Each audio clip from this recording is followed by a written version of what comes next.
고린도전서 15장 17절부터 19절까지를 읽겠는데요. 오늘 제목은 마음에서 우러나와, 포인트는 머리의 믿음과 마음의 믿음입니다. 넘겨주십시오.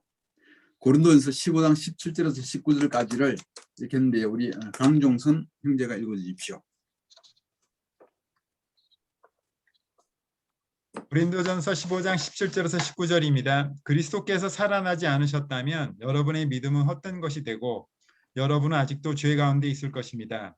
그리고 그리스도 안에서 잠든 사람들도 멸망했을 것입니다. 그리스도 안에서 우리가 바라는 것이 이 세상에만 해당되는 것이라면 우리는 모든 사람 가운데서 가장 불쌍한 사람일 것입니다. 감사합니다. 성경에서 바울은 자신의 커리어와 학벌, 지식 등 자신이 쌓아왔던 모든 것들을 다 버리고 오물로 여기면서 그리스도의 사랑에 깊이 빠졌습니다. 그리스도의 사랑이 자신을 휘감다면서 자신은 하나님에 대하여 미쳤다는 표현까지 하였습니다. 베드로는 죽는 한이 있더라도 예수님을 배신하지 않을 거라고 자신할 만큼 예수님을 사랑했고, 물론 그 당시에는 그렇게 하지 못했지만 어쨌든 그 마음은 우리가 읽을 수 있습니다. 또 그리고 실제 베드로와 모든 사도들은 예수님을 사랑했고 그리스도를 위하여 일생을 바쳤습니다. 우리도 마찬가지입니다. 우리도 예수님의 십자가의 사랑의 마음으로 반응하여 제자가 되었습니다. 모든 것을 버리고 자의 부인하면서 말씀대로 따라가고자 열심히 살고 있습니다. 그런데 우리가 말씀을 따라 열심히 살다가 죽었는데 보니까 천국도 없고 지옥도 없고 아무것도 없다면 우리는 누구보다 불쌍한 사람이고 바보 같은 삶을 산 셈이 될 것입니다. 또한 죽기 전에 이 세상에서 모든 것 버리고 예수님 따라 나서서 그리스도인의 삶을 열심히 살다가 예수님에 대한 사랑을 잊어버리고 열정이 사라진다면 그것 또한 누구보다 불쌍한 사람이 되고 말 것입니다. 그러면 정말 알맹이 없는 껍데기 삶을 살 수밖에 없을 것입니다. 마태복음 15장 8절 다음 성경을 읽겠습니다. 마태복음 15장 8절. 이 백성이 입술로는 나를 공경해도 마음은 나에게서 멀리 떠나 있다.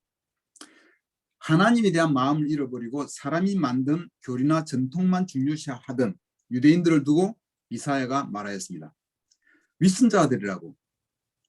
마음은 멀리 떠나 있으면서 마음은 없으면서 말로만 하나님 공경하고 하나님 따르고 있다고. 종교적인 사람들은 그렇게 생겨납니다.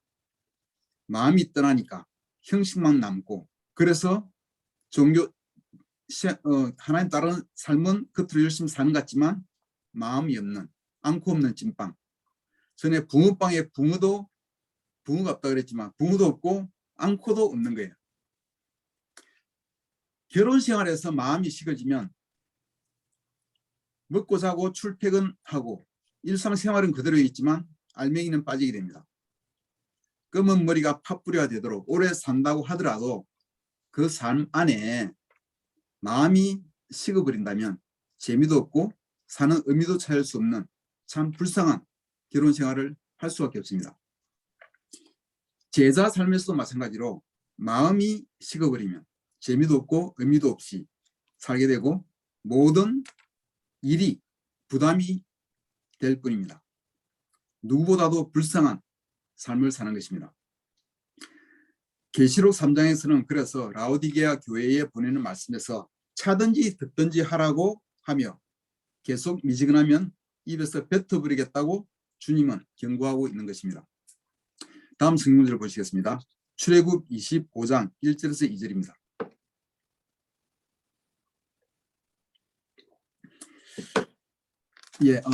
황경숙 자매 읽을 수 있나요?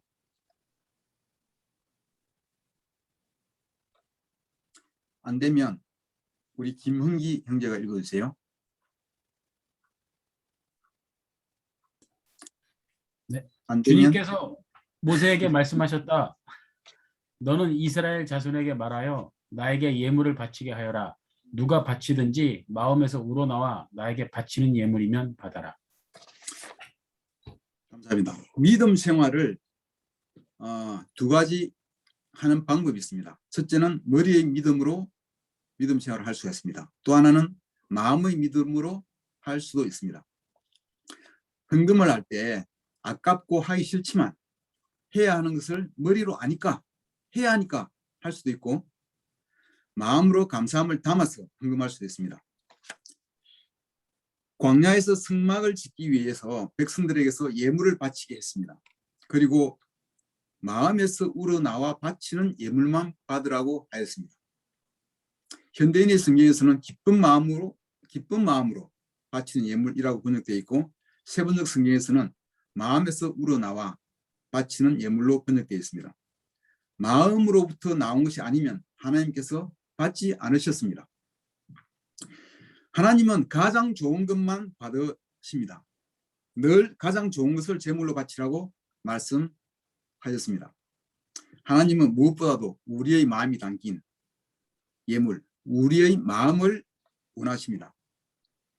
좀 있으면 우리 12월 말경에 특별 헌금할 날도 올 텐데, 마음으로 준비하셔서 하나님이 기뻐하시는 특별 헌금이 하는 시간이 되기를 바랍니다. 하나님뿐만 아니라 우리 사람도 마찬가지입니다. 잠언 23장 6절에서 8절을 보면은 이렇게 나와 있습니다. 인색한 사람의 음식을 얻어먹지 말며 그가 베푼 것이 진수성찬이라도 탐하지 말아라. 그는 언제나 비용부터 먼저 생각하는 자이다. 그가 말로는 너에게 와서 먹으라고 하지만 실제로 그의 마음은 그렇지 않다. 너는 조금 먹은 것도 토하게 될 것이며 너의 고맙다는 찬사도 헛된 대로 돌아갈 것이다. 라고 되어 있습니다. 여러분, 음식을 먹고 체하거나 소화가 안 되면 대접한 사람의 마음을 돌아볼 필요가 있습니다. 농담이고요. 아직도 이런 이야기를 할 때면 생각나는 일들이 있습니다. 느들느들하게 제대로 쓰지도 못할 가장 값싼 화장지를 사왔던 친구에게서 느꼈던 서운함. 제 사무실 일을 도와주러 와서는 성의 없이 대충대충 하며 빨리 끝나기만을 바라는 듯한 마음을 느꼈을 때 그 섭섭함 등이 생각이 납니다.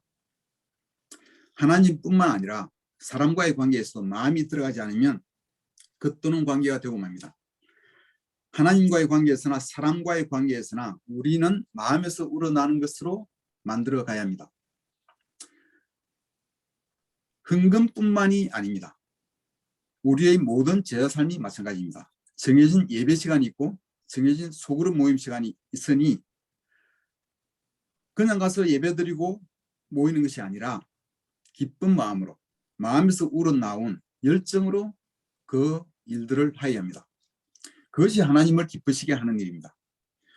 설교하는 제가 머리로만 가르치고 제 마음에서 나오지 않는 설교를 한다면 그만큼 듣기 힘든 설교도 없을 것입니다. 우리는 모든 종교 활동을 그 안에 있어야 할 마음, 그 안에 있어야 할 열정을 가지고 하여야 합니다. 우리는 머리로 하나님을 섬기는 것이 아니라 마음으로 섬겨야 합니다. 다음 성경 말씀을 보시겠습니다. 고린도후서 3장 3절. 박덕주 형제 읽어주세요. 네, 읽겠습니다. 고린도후서 3장 3절 말씀입니다. 그리고 여러분은 우리 사역의 결과로 나타난 그리스도의 편지라는 것이 명백해졌습니다. 이 편지는 먹으로 쓴 것이 아니라 살아계신 하나님의 성령으로 쓴 것이며 돌판에 새긴 것이 아니라 사람의 마음속에 새겨진 것입니다. 예, 감사합니다. 머리로 하는 종교 생활은 자신도 바꿀 수 없고 다른 사람에게 영향도 줄 수 없습니다. 제가 머리로 말씀을 읽고 그것이 제 머리에만 머문다면 저는 세월이 흘러도 말씀으로부터 영향받거나 변화하기가 어려울 것입니다. 말씀이 마음으로 내려가서 영향받고 찔리고 새겨질 때 삶으로 나타날 수 있을 것입니다. 제가 삶은 변하지 않고 머리에만 있는 그 말씀을 다시 사람들에게 전하면 어떤 영향을 줄 수 있을까요? 아무런 영향도 줄 수가 없을 것입니다. 사랑이 없는 결혼 생활이 죽은 것인 것처럼 마음으로 가지 않고 머리로만 믿는 믿음으로 사는 종교 생활은 죽은 것입니다. 강도를 만나서 길가에 버려진 사람을 보고도 제사장과 레위인은 그냥 지나갔습니다. 그 강도 맞는 사람에게 아무런 도움이 되지 않았습니다. 그들에게는 머리의 믿음은 있었으나 말씀이 마음으로 가지 않고 삶으로 나타나지도 않았습니다. 머리로만 종교생활을 한 것입니다. 그러나 말씀이 가르치는 바대로 불쌍히 여기는 마음을 가졌던 그 사마리아 사람은 그 강도 맞는 사람에게 사랑을 베풀었고 큰 도움이 되었습니다. 세상은 같이 공감하고 마음을 나눌 사람을 필요로 합니다. 머리로 올바른 것을 가르치는 사람은 이 세상에 많습니다. 그러나 영향력이 없습니다. 정말 사람들이 필요로 하는 것은 함께 울고 함께 슬퍼할 줄 아는 사람입니다. 어려운 처지의 사람을 불쌍히 여기며 아픈 자를 어루만져 줄 수 있는 마음을 가진 사람을 이 세상은 필요로 합니다. 크리스찬이 된다는 것은 머리가 아니라 마음에 말씀이 새겨지고 그것이 삶으로 나타나서 모든 사람이 읽고 알 수 있는 그리스도의 편지가 되는 것입니다. 돌판이나 종이 위에 써진 어떤 규정이나 법이 아닙니다. 마음에 그리스도가 새겨지는 것입니다. 킹덤은 마음으로 움직입니다. 서울교회에는 문서팀이 있었습니다. 요즘도 있는지 모르겠으나 예전에는 있었습니다. 거기서 그 팀에서 많은 규정들을 만들었고 변호사 사무장까지 그 팀 멤버로 있었고 많은 규정들을 만들었습니다. 업데이트도 했었습니다. 그러나 그러한 규정들이 교회를 건강하게 유지하는 데 큰 도움이 되었다는 느낌은 들지 않습니다. 제가 보기에는 그러한 규정들이 도움은 되었으나 아주 일부이고 부수적인 것이었다고 생각됩니다. 우리도 때가 되면 규정을 좀 더 다듬고 정리할 것입니다. 그러나 교회는 우리 마음속에 새겨진 그리스도의 법으로 움직입니다. 문자는 사람을 죽이고 영은 사람을 살립니다. 지난 일요일 서울의 박희진, 김소연 부부와 함께 자녀 양육 세미나를 가졌습니다. 많은 분들이 참석하고 열띤 시간이 되었습니다. 자녀들을 키우며 갖는 고민과 어려움을 함께 나누는 것만으로 격려되었다는 힘자매도 많이 있습니다. 자녀를 키우는 것은 쉬운 일이 아닙니다. 저희가 아들을 처음 임신했을 때 누군가 당시에 이야기하기를 아이가 뱃속에 있을 때가 가장 편하고 좋다고 이야기했습니다. 저희는 뱃속에 무겁게 들어있으니 힘드니까 빨리 나오면 좋겠다고 생각했습니다. 그러나 아이를 낳고 시간이 지날수록 해가 지날수록 그 말이 정말 맞구나 하는 것을 깨달았습니다. 아이는 배 안에 있을 때 제일 관리하기가 좋습니다. 밖에 나오면 관리가 안 됩니다. 아이들을 앉혀놓고 성경 말씀을 가르치거나 올바른 이야기를 하면 아이들이 잘 듣습니까? 어린 아이들은 할 수 없이 듣는 척 할 것이고 좀 큰 아이들은 몸을 꼬면서 듣기 싫은 티를 팍팍 낼 것입니다. 처음 자리에 앉히는 것도 한참 시간이 걸릴 수 있습니다.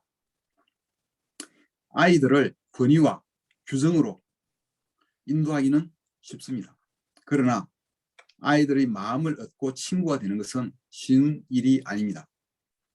여러분이 아이들의 마음을 얻을 수 있다면 한 80% 이상 성공한 것이라고 저는 생각합니다. 가정도 마음으로 움직입니다. 아빠라는 타이틀과 권위로 인도하는 것은 아이들이 아주 어릴 때 이야기입니다. 사춘기가 되면서부터는 문제가 달라집니다. 아버지의 인도 방식이 그때도 바뀌지 않으면 정말 힘든 가정 분위기가 될 것입니다. 그때 그래도 아빠의 태도가 바뀌지 않으면 정말 희망이 생기지 않을 것입니다. 교회도 마음으로 움직입니다. 타이틀이나 권위로 인도할 수는 없습니다. 그것은 우리 교회 초창기의 말입니다. 우리 박형진 형제가 부산에 있을 때의 말입니다. 지금도 인도자가 자기를 강요해 주길 바라고 억지로 끌고 가주기를 기다린다면 생각을 바꾸시기를 부탁드립니다. 그 그것은 구시대의 유물입니다. 저와 여러분은 자신들의 아이도 억지로 끌고 갈 수 없는 사람들입니다. 교회는 마음으로 움직입니다. 고린도전서 16장 14절을 보시겠습니다. 고린도전서 16장 14절. 모든 일을 사랑으로 하십시오.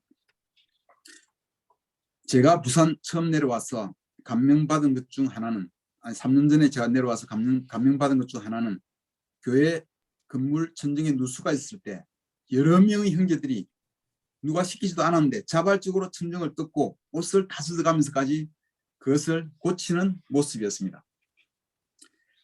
지난주에 제가 심승철 형제와 문명수 형제가 스스로 뜻을 세우고 자발적으로 이렇게 열심히 하는 모습에 격려를 받았다는 이야기를 나눴습니다. 그제는 홍보팀에 이윤정 자매가 합류했습니다. 누가 얘기해주지 않았습니다. 권하지도 않았습니다. 그런데 자신이 교회 인스타를 잘 관리하여 교회를 널리 홍보하고 싶다면서 홍보팀에 조인하기를 희망했습니다. 저는 그러한 마음을 볼 때 격려를 받습니다. 하나님 나라는 그렇게 자발적인 마음으로 움직이는 것입니다. 누가 시키지는 않았지만 스스로 필요를 보고 마음의 속으로 나와서 스스로 하는 활동들이 저희에게 격려가 될 뿐 아니라 하나님에게도 기쁨이 되리라고 확신합니다. 음교회 자매는 누가 말하지 않았지만 때가 되면 스스로 장년부 어머님들을 꼭 챙깁니다. 시간을 내서 같이 식사하고 같이 여행 가고 합니다. 또 어떤 때는 선물이나 좋은 것이 있으면 어머니들 집 문 앞에 갖다 두기도 합니다. 제 아내가 오늘 미국으로 떠났습니다. 미국의 가족들을 만나고 딸을 보기 위하여 다녀오고자 떠났습니다. 한 17일간 정도의 일정으로 다녀올 예정입니다. 제 아내가 미국 간다고 하니 음교회 자매가 아내에게 전화를 했습니다. 자신이 성찬 떡과 포도주를 주문해서 미국의 제 아내의 동생 주소로 배달시켜 둘 테니 올 때 꼭 챙겨서 가져와 달라고 부탁하였습니다. 도대체 누가 주님인지 헷갈립니다. 음교회 자매는 정말 우리 교회의 주인 같습니다. 요즘 자신의 집을 구할 생각은 하지 않고 교회 건물을 구하겠다는 일념으로 열심히 알아보고 다닙니다. 그런데 이 교회를 사랑하는 마음이 오늘 제가 말씀드리는 주제 포인트입니다. 하나님과 사람들을 사랑하는 마음들이 교회를 움직이는 원동력이 되어야 합니다. 마태복음 25장 34절에서 36절까지를 읽겠습니다. 박철홍 형제 있습니까? 아니면 도송이 자매가 읽어줄 수 있나요? 예, 제가 읽겠습니다. 예. 예, 마태복음 25장 34절에서 36절입니다. 그때 임금은 자기 오른쪽에 있는 사람들에게 말하기를 내 아버지께 복을 받은 사람들아 와서 창세 때로부터 너희를 위하여 준비한 이 나라를 차지하여라. 너희는 내가 줄일 때 내게 먹을 것을 주었고 목마를 때 마실 것을 주었으며 나그네로 있을 때 영접하였고 헐벗을 때 입을 것을 주었고 병들어 있을 때 돌보아 주었고 감옥에 갇혀 있을 때 찾아 주었다 할 것이다. 감사합니다. 최후의 심판 때 하나님 앞에 설 때 우리는 심판을 받을 것입니다. 그때 우리가 몇 명을 초대했는지 그 숫자로 심판하지 않습니다. 우리가 얼마나 많은 헌금을 했는지 특별한 헌금은 얼마나 했는지 그것으로 심판하지 않습니다. 우리가 어떻게 하나님 사랑하고 사람들을 사랑했는지를 보신다고 나와 있습니다. 말씀이 우리 머릿속에만 맴도는 사람은 종교적인 사람입니다. 마음에서 말씀으로 영향받고 진리고 마음에 말씀이 새겨져야 합니다. 그래서 그 말씀이 삶으로 바깥으로 나타날 수가 있습니다. 머리로만 맴도는 말씀은 힘이 없습니다. 우리 마음에서 우리 삶으로 바깥에 나오는 말씀이 힘이 있습니다. 굶주린 사람, 목마른 사람, 나그네 된 자, 헐벗은 자, 병든 자, 감옥에 갇혀 있는 자, 이런 필요가 있는 사람에게 말씀과 사랑이 전해지는 삶을 사는 것이 살아있는, 종교적인 삶이 아니라 살아있는 크리스찬의 삶인 것입니다. 그런 삶이 하나님이 기뻐하시는 제자의 삶이고, 그러한 삶이 하나님의 칭찬의 대상이 될 것입니다. 제자의 삶은 머리로 사는 게 아닙니다. 마음으로 사는 삶입니다. 밖으로 우리 마음에서 나오는 말씀이 밖으로 나타나고 다른 사람에게 전해져야 하는 것입니다. 각 개인별, 각 소그룹별 나름대로의 비전을 만들어 가시기를 바랍니다. 저희가 12월 18일 날 인도자 그룹에서 워크숍을 하면서 내년 비전을 확정할 것입니다. 한 달여 남은 시간 동안에 각 소그룹별로 개인과 소그룹 비전을 한 달 동안 여러분 모여서 여러 가지로 비전을 만들어서 12월 18일 날 인도자들이 함께 모여서 교회 비전을 만들 수 있도록 해 주시기를 바랍니다. 제가 바라기로는 우리의 머리가 아니라 우리의 삶으로 나타나는 이러한 풍성한 마음들이 가득한 우리 소그룹들, 우리 가정들, 우리의 교회가 되기를 간절히 바랍니다. 감사합니다. 말씀을 마치겠습니다.